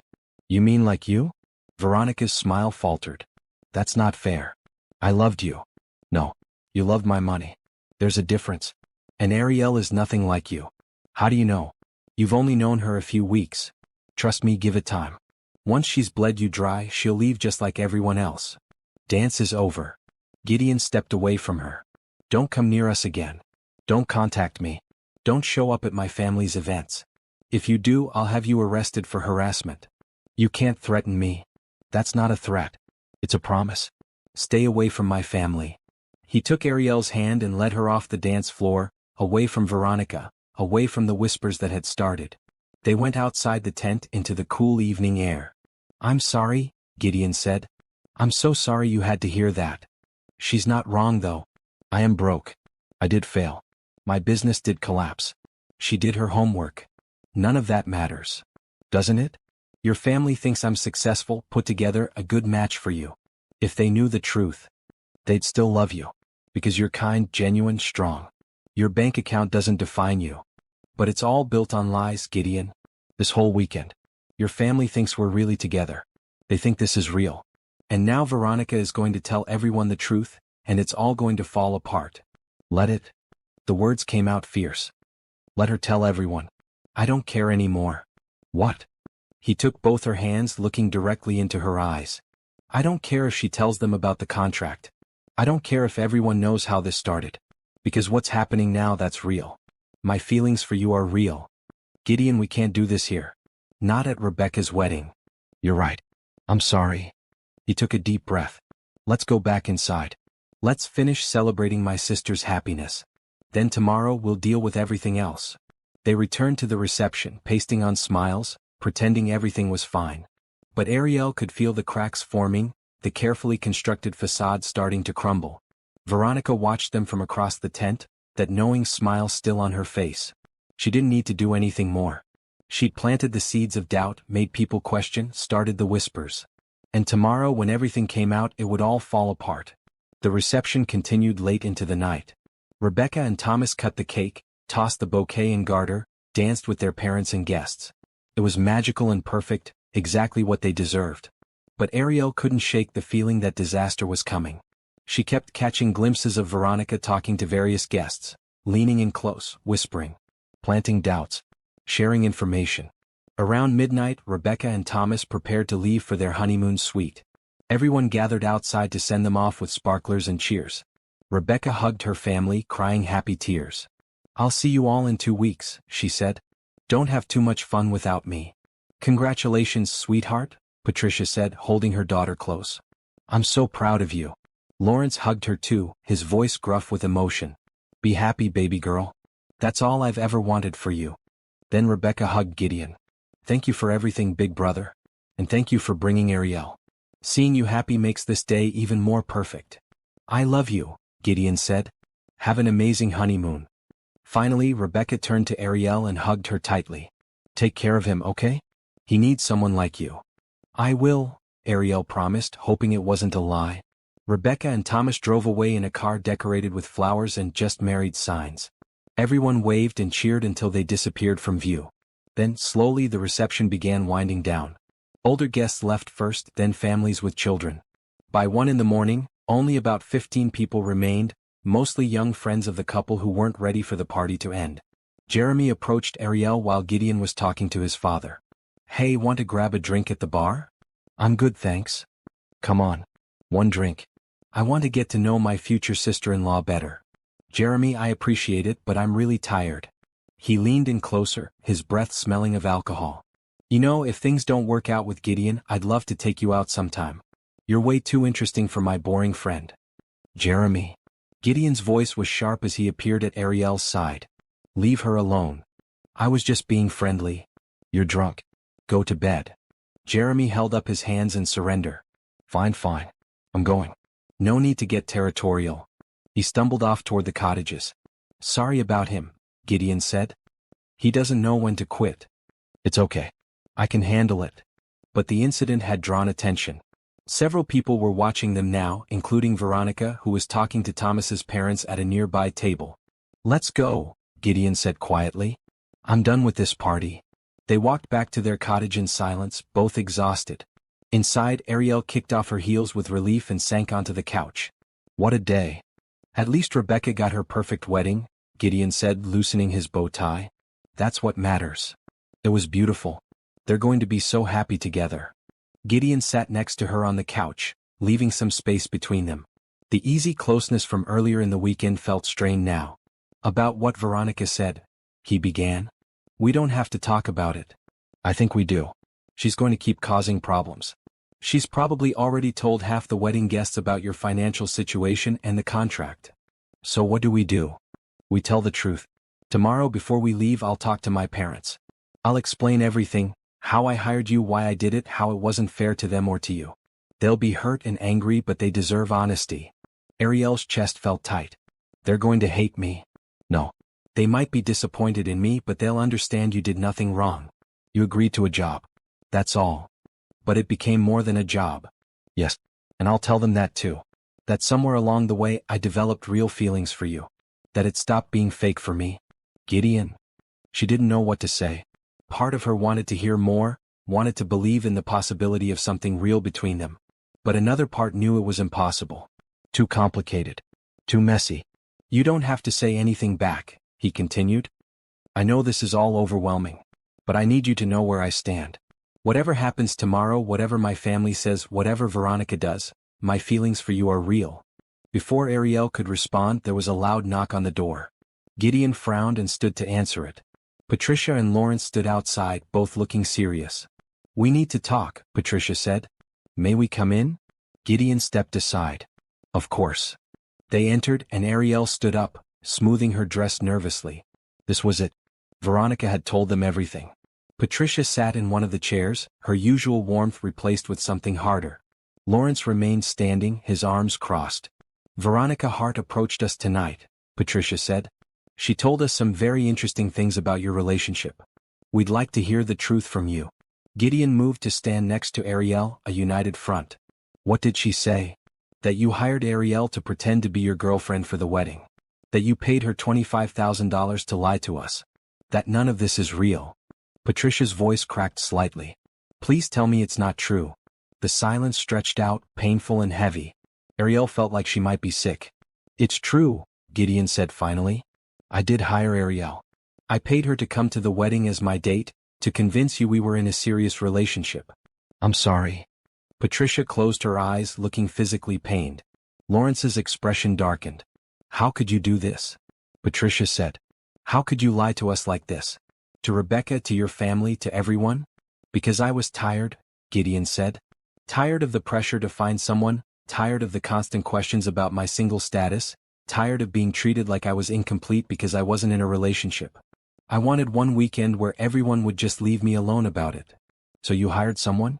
You brought a stranger to your sister's wedding and made us all fall in love with her, knowing it was all fake. It wasn't all fake, Ariel said quietly. Everyone turned to look at her. It started that way, yes. But it became real. The time we spent together, the conversations, the connection we formed, that was all genuine. I'm not acting anymore. How can we believe anything you say? Lawrence asked, speaking for the first time. You lied from the moment you got here. You accepted our welcome, our trust, our love, all while knowing it was based on a lie. I know. And I'm sorry. I was desperate for money and I made a bad choice. But the feelings I have now, those are real. I care about Gideon. I care about all of you. You care about the $25,000? Lawrence said bluntly. The words hit like a physical blow. Ariel felt tears sting her eyes but refused to let them fall. That's not fair, Dad, Gideon said. This is my fault, not hers. I'm the one who came up with this plan. I'm the one who convinced her to do it. She's the victim here, not the villain. She agreed to it, Patricia said. She took the money. She lied to our faces for days. Because I was desperate, Ariel said, her voice stronger now. Because I was 3 days from being homeless. Because I had no other options. Yes, I made a mistake. Yes, I should have said no. But I didn't and I can't change that now. All I can do is tell you the truth. I'm sorry for lying, I'm grateful for your kindness and my feelings for Gideon are real. Patricia stood up. I need some air. She walked out onto the terrace without another word. Lawrence looked at his son with disappointment. You broke your mother's heart. You know that, right? I know. Rebecca's going to be devastated when she finds out. Please don't tell her. Not yet. Let her enjoy her honeymoon. She deserves that. Fine. But we're going to have a serious conversation when she gets back. Lawrence followed his wife out to the terrace. Ariel and Gideon stood in the living room, the silence deafening. Everything had fallen apart just like she knew it would. I should pack, Ariel said quietly. I'll leave in the morning. Ariel, wait. What's there to wait for? Your parents hate me. Rebecca is going to hate me when she finds out. Veronica won. Everything's ruined. Not everything. We can still. Still what? Be together? Oh. Your family will never accept me now. Every time they look at me they'll remember that I lied to them. And you'll always wonder if I'm with you for you or for your money. I would never think that. Yes, you would. Eventually. When things get hard or complicated, you'll remember how we met. You'll remember that I accepted money to pretend to love you. And you'll wonder if anything I say is real. Gideon reached for her hand, but she pulled away. I'm sorry, she said. For everything. For agreeing to this in the first place. For letting it become real. For hurting people who were nothing but kind to me. I'm sorry. She went to her room and closed the door, then leaned against it and finally let the tears fall. Outside, she could hear Gideon talking quietly with his parents, their voices low and strained. This was what she deserved. She'd known from the beginning it was wrong, but she'd done it anyway. For money. For survival. And now she had to live with the consequences. She packed her suitcase slowly, carefully folding the beautiful clothes Gideon had bought her. She left them in a neat pile on the bed. She didn't want to take anything with her that would remind her of this weekend, of how good it had felt to pretend to be someone else, someone deserving of love and acceptance. Around 3 a.m, there was a soft knock on her door. Ariel? Please, can we talk? It was Gideon. I don't think that's a good idea. Please. Just for a few minutes. She opened the door. He looked exhausted, his tuxedo jacket gone, his shirt untucked, his hair disheveled. I talked to my parents, he said. They're hurt, but they'll forgive us eventually. My mother is actually more upset with me than with you. That doesn't make it better. I know. But I needed you to know that we can get through this. If you want to, we can make this work. How? Your family will never trust me. They will. It'll take time, but they will. Because at the end of the day they care about my happiness. And you make me happy. Ariel shook her head. This is impossible. We can't build something real on a foundation of lies. Then we'll build a new foundation. Starting now with complete honesty. I love you, Ariel. I know it's fast, I know it's complicated, but it's true. I love you. The words hung in the air between them. 3 days ago, she would have given anything to hear a man like Gideon say he loved her. But now, covered in lies and guilt and complications, they just felt heavy. You can't love me. You barely know me. I know enough. I know you're strong and kind. I know you care deeply about people. I know you make me want to be better. That's enough. It's not enough. Love needs trust, and how can you trust me after this? How can you trust me? He countered. I'm the one who put you in this position. I'm the one who asked you to lie. If anything, you should be questioning my character, not the other way around. This is too complicated. So we'll uncomplicate it. Starting fresh. No contracts, no money, no lies. Just two people who care about each other, figuring things out one day at a time. It was tempting. So tempting. To believe they could overcome this, build something real, have a chance at happiness. But Ariel had learned to be practical. And practically speaking, this couldn't work. I need to think, she said finally. About everything. I can't make any decisions right now. Okay. That's fair. He stepped back. But please don't leave in the morning without talking to me. Please give us a chance. I'll think about it. He nodded and went back to his room. Ariel closed her door and returned to her packing, moving automatically, her mind spinning. Could they really make this work? Could his family forgive them? Could she forgive herself? She didn't have answers. All she knew was that the sun would rise in a few hours, and she'd have to make a choice. Stay and fight for something that might be real. Or leave and protect herself from more pain. Either way, nothing would ever be simple again. Morning came too soon. Ariel woke after maybe 2 hours of sleep, her eyes puffy and her heart heavy. The cottage was quiet. She showered and dressed in simple jeans and a white t-shirt, then finished packing her suitcase. It was time to leave. She rolled her suitcase into the living room and found Gideon sitting on the couch, still wearing yesterday's clothes. He looked like he hadn't slept at all. You're really going? He said, seeing the suitcase. I think it's best. Best for who? For everyone. Your family needs time to heal without me here as a reminder. You need time to figure out what you really want without the pressure of this situation. And I need to go home and fix my life. Gideon stood up. I know what I want. A real chance at something meaningful. Based on what? 4 days of pretending? That's not enough to build a relationship on. Then let's build one properly. Let me take you to dinner when we get back to the city. Let me court you the right way. No contracts, no lies, just dating like normal people. We're not normal people. You're a billionaire CEO. I'm broke and trying to rebuild from nothing. We live in completely different worlds. So, that doesn't mean we can't be together. Yes, it does. Eventually you'll realize that. Eventually you'll see that I don't fit into your world and you'll move on to someone more appropriate. Someone with money and success and the right connections. That's not who I am. Maybe not now. But Veronica said it herself. I'm desperate and broke. How long before you start wondering if I'm with you for money? I would never wonder that. You say that now. Stop telling me how I'll feel in the future. I'm telling you how I feel right now. I love you. I want to be with you. Not because of this weekend, not because of some temporary feelings, but because of who you are. The real you, not the version you're pretending to be. Ariel felt her resolve weakening. She wanted so badly to believe him, to believe this could work. What about your family? They'll come around. My mother is hurt, but she's also understanding. She knows I made mistakes. She'll forgive us both, given time. And Rebecca? Will be upset at first, but she loves me. She'll forgive me.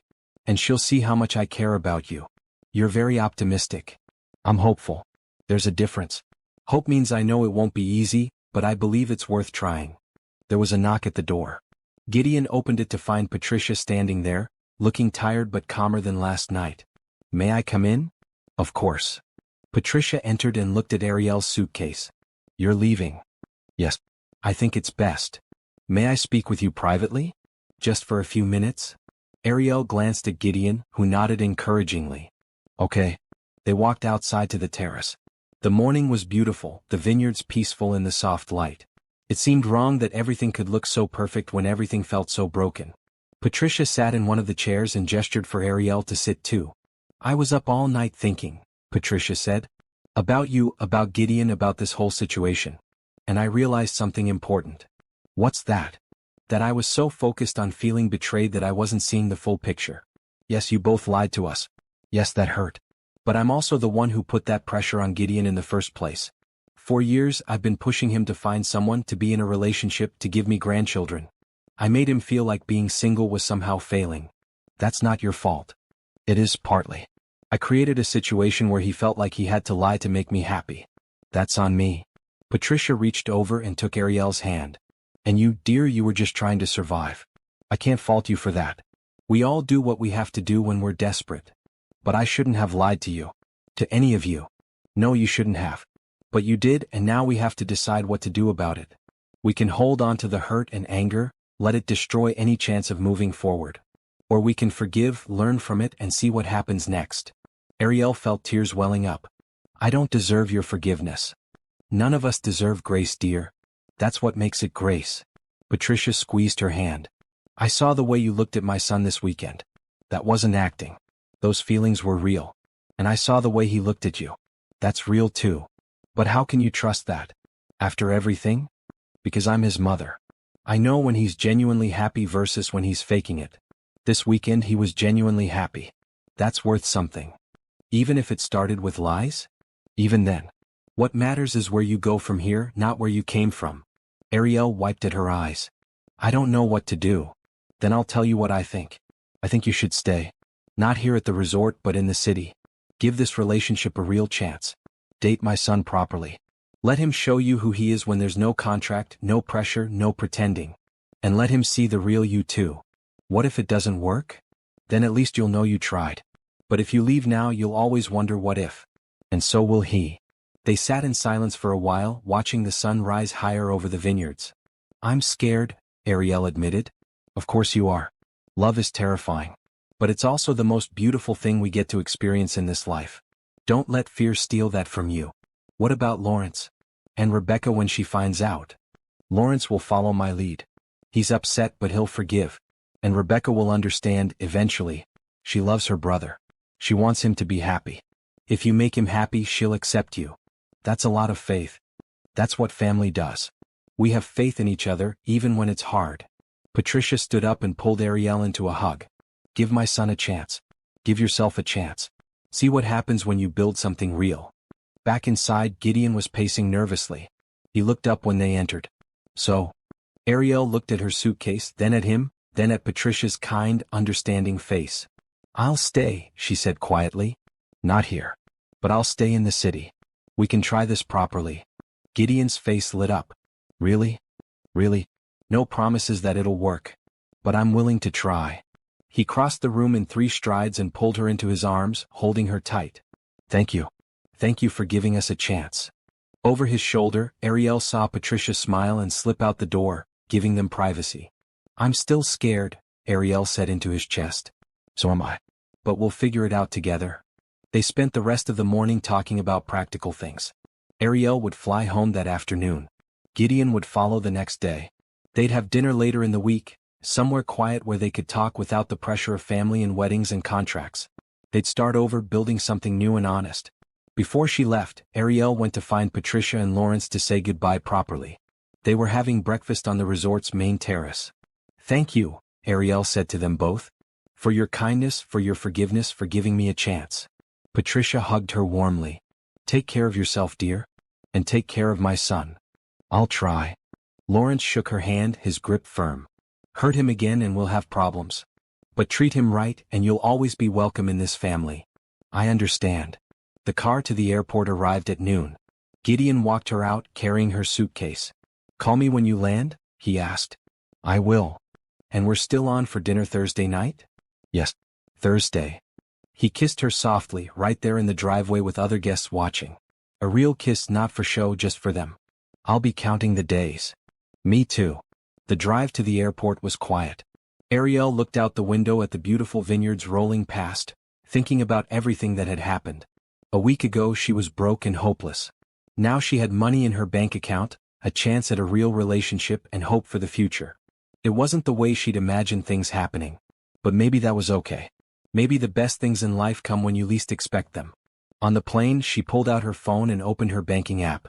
The second payment from Gideon had arrived that morning, $12,500. Combined with the first payment, she now had enough money to pay off her debts, secure her apartment and start rebuilding. But she didn't feel the relief she'd expected. Instead, she felt uncomfortable.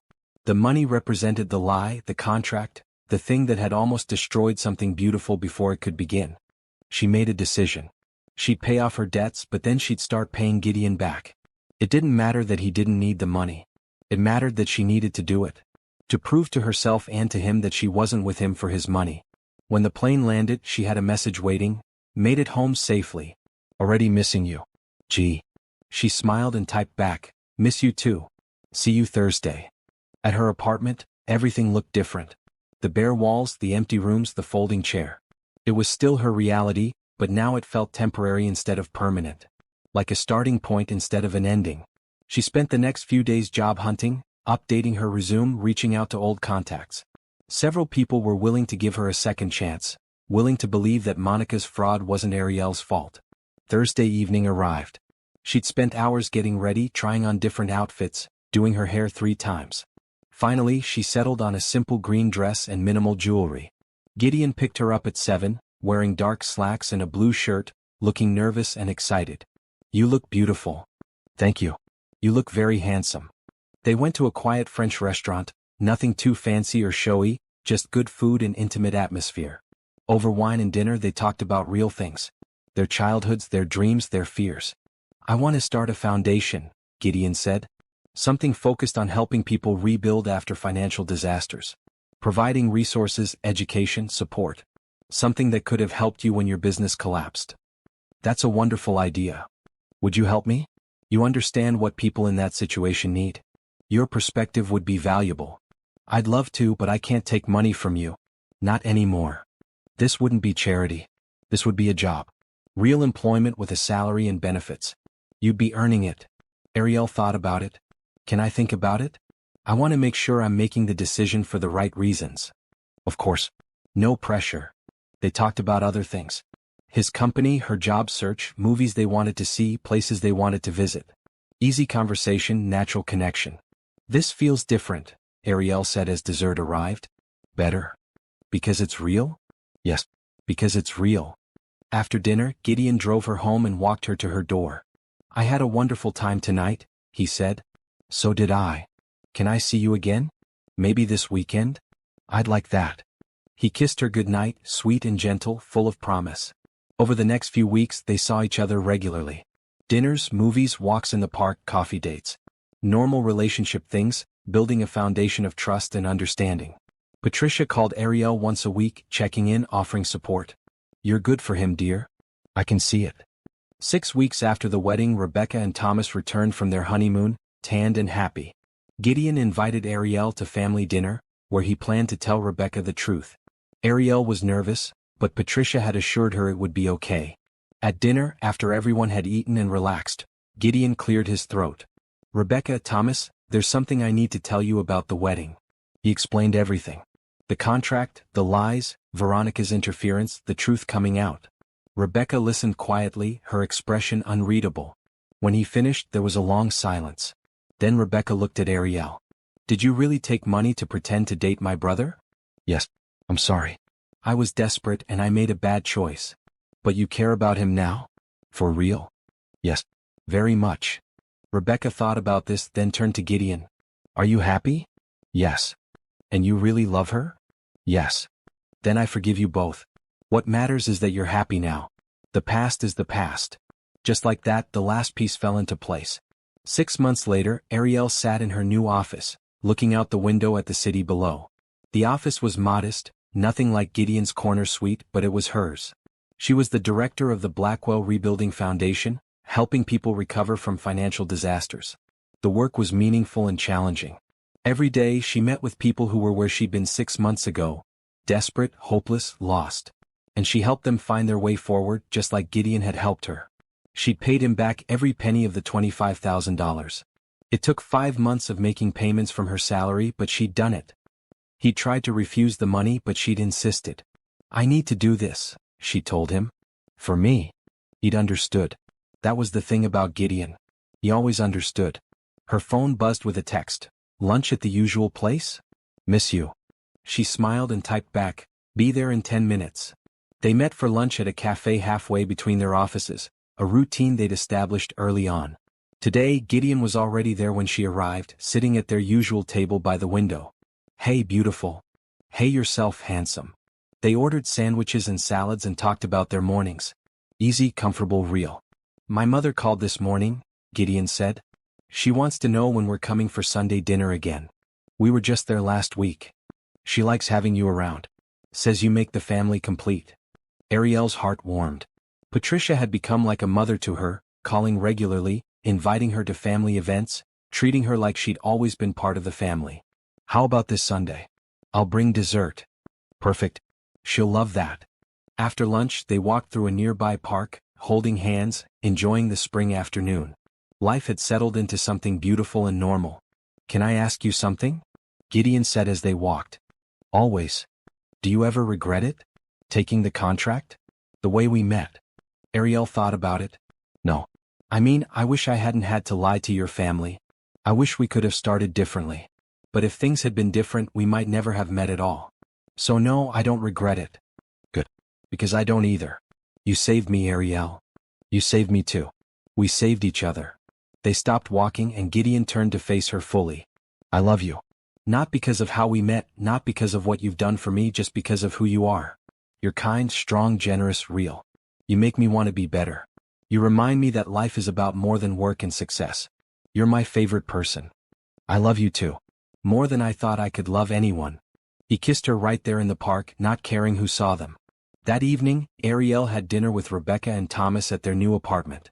They'd become close friends over the past few months, getting together regularly. So when's my brother going to propose? Rebecca asked over wine. Rebecca. Ariel felt her face heat up. What? It's been 6 months. You two are clearly in love. Why wait? Because we're taking things slow. Building a real foundation. You have a real foundation. You've met each other's families. You work together. You're basically living together half the time anyway. We're not rushing into anything. Okay. But when he does propose, I get to help plan the wedding. Deal? Deal. Later, back at her apartment, Ariel thought about Rebecca's question. Was she ready for marriage? Did she want that with Gideon? The answer surprised her. Yes. Yes, she did.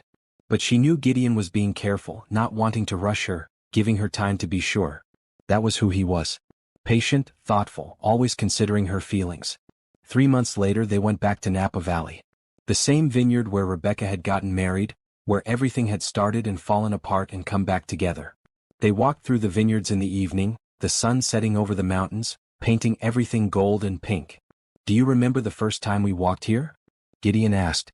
I remember being so nervous. Trying to act like your girlfriend, trying not to mess up the performance. I remember thinking you were the most beautiful woman I'd ever seen. And being scared that I was starting to have real feelings when this was supposed to be just business. They stopped walking at the same spot where he'd told her about Veronica, where everything had started to become real. Ariel Sutton, Gideon said, taking both her hands. 9 months ago, I hired you to pretend to be my girlfriend for a weekend. It was the best decision I ever made, even if it was for the wrong reasons. Because it brought you into my life. He dropped to one knee, pulling a small box from his pocket. I'm not hiring you this time. I'm not offering you a contract or money or a business arrangement. I'm just asking if you'll be my partner for real, for always. Will you marry me? The ring was beautiful, an emerald surrounded by diamonds, but Ariel barely saw it. She was too focused on his face, on the love and hope in his eyes. Yes, absolutely yes. He stood and kissed her, both of them laughing and crying at the same time. The sunset painted them in golden light, like a scene from a movie, except this was real. This was real and forever. The wedding was small, just family and close friends, held in a garden in early autumn. Rebecca was the maid of honor, crying through the entire ceremony. Patricia and Lawrence sat in the front row, beaming with joy. When the officiant asked if anyone objected, there was silence. No Veronica, no drama, no complications. Just love and joy and hope. I do, Ariel said when her turn came. I do, Gideon echoed. I now pronounce you husband and wife. You may kiss your bride. And he did, kissing her deeply while everyone cheered. At the reception, Patricia pulled Ariel aside for a hug. I'm so happy for you both. You've given my son his life back. You've given him joy. He's given me my life back too. We're even. That's what love does. It heals us. It makes us whole. Lawrence made a toast. To my new daughter-in-law. Thank you for seeing past the money and success to the man underneath. Thank you for loving my son for who he is. Welcome to the family. Everyone raised their glasses. Rebecca gave a toast too. To my brother and my new sister. You two have shown me that love can come from the most unexpected places. That sometimes the wrong start leads to the right ending. I love you both. As the reception continued, Ariel found herself standing at the edge of the party, watching everyone dance and celebrate. Gideon came up behind her and wrapped his arms around her waist. What are you thinking about? He asked. About how different my life is now compared to a year ago. About how desperate I was. About how I almost let fear stop me from accepting something beautiful. I was thinking the same thing. About how lonely I was. About how I'd given up on finding real love. About how lucky I am that you walked into my office that day. We're both lucky. We're both blessed, he corrected. By hope, by second chances, by love that refuses to give up. They danced together as the sun set, surrounded by family and friends, building a future neither of them had planned but both of them wanted. Love hadn't been simple. It hadn't been easy. But it had been real and worth fighting for. And in the end that was all that mattered. 5 years later, Ariel and Gideon sat on their back porch, watching their 3-year-old daughter Ruth, named after Ariel's grandmother, play in the yard. The Blackwell Rebuilding Foundation had expanded to 5 cities, helping thousands of people rebuild their lives. Do you think we should tell Ruth about how we met? Ariel asked. When she's older? Gideon thought about it. Yes, all of it. The contract, the lies, the mess. And how we chose to build something real from a false start. She might judge us. Or she might learn that mistakes don't define us. That what matters is what we do after the mistake. Ruth ran over, holding a flower she'd picked. For you, Mommy. Thank you, sweetheart. It's beautiful. Patricia and Lawrence arrived for Sunday dinner as they did every week. Rebecca and Thomas came too with their 1-year-old son. They ate together, talked and laughed, told stories, made memories. This was family. This was home. This was love. And it had all started with a desperate phone call, a risky contract, and two people brave enough to choose hope when everything seemed hopeless. Sometimes the best love stories don't start with love at all. Sometimes they start with survival. And sometimes, if you're very lucky and very brave, survival turns into something beautiful.